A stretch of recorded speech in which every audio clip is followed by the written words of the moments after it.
Hello everyone, I Keenika Saini, faculty of BBA department from Tecnia Institute of Advanced Studies is going to deliver a lecture on employee separation.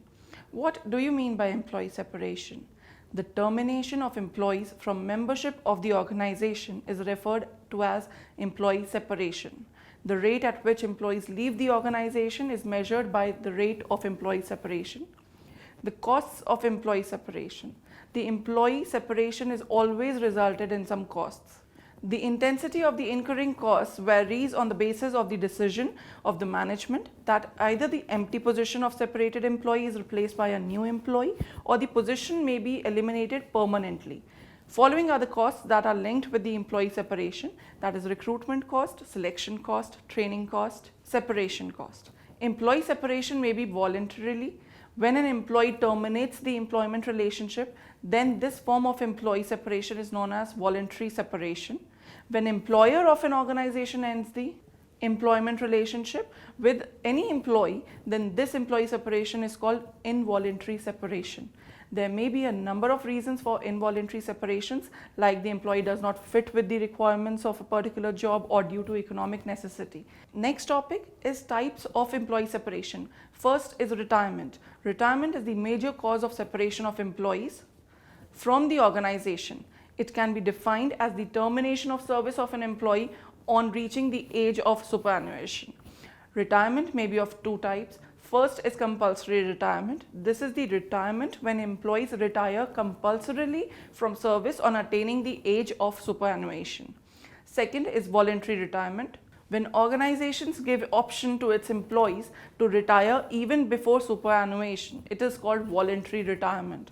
This scheme is termed as Voluntary Retirement Scheme, that is VRS. Of late, in their efforts to downsize the employees, organizations by providing certain incentives are trying to encourage their employees to opt for voluntary retirement. Employees in return of voluntary retirement are given lump sum payment. Second is resignation. Resignation is termination of service by an employee by serving a notice called resignation on the employer. Resignation may be voluntary or involuntary. A voluntary resignation is when an employee himself or herself decides to resign on the grounds of ill health, marriage, better job prospects in other organizations, etc.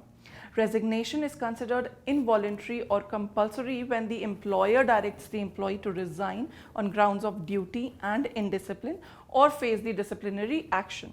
However, in case of involuntary resignation, a domestic inquiry should be conducted before asking the employee to resign. This is because otherwise the affected employee can go to the union or court of law and complain that he was asked to resign under duress. Third is layoff. Layoff implies denial of employment to the employees for reasons beyond the control of employer. Breakdown of machinery, seasonal fluctuations in demand, shortage of power, raw materials, etc. are the examples of reasons leading to layoff. According to Section 2 of the Industrial Disputes Act 1947, layoff is defined as the failure, refusal or inability of an employer on account of shortage of coal, power of raw materials or accumulation of stocks or breakdown of machinery or by any other reason to give employment to a workman whose name appears on the muster rolls of his industrial establishment and who has not been retrenched. It is important to note that the employee-employer relationship does not come to an end but is suspended for some time. Layoff may be temporary. In seasonal industries like mines, sugar, etc., layoff occurs routinely. Layoff also may occur for an indefinite time. When layoff becomes a permanent one, it is called retrenchment. Fourth is retrenchment. Retrenchment means permanent termination of an employee's services for economic reasons. Retrenchment occurs on account of surplus staff, poor demand for products, general economic slowdown, etc. The Industrial Disputes Act 1947 makes it obligatory for organizations employing 100 or more employees to give 3 months notice to the employees to be retrenched. Fifth is dismissal. Dismissal is termination of service of an employee as a punitive measure. This may occur either on account of unsatisfactory performance or misconduct.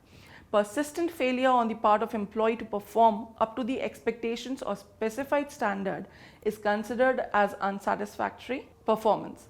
Willful violation of rules and regulation by the employee is treated as misconduct.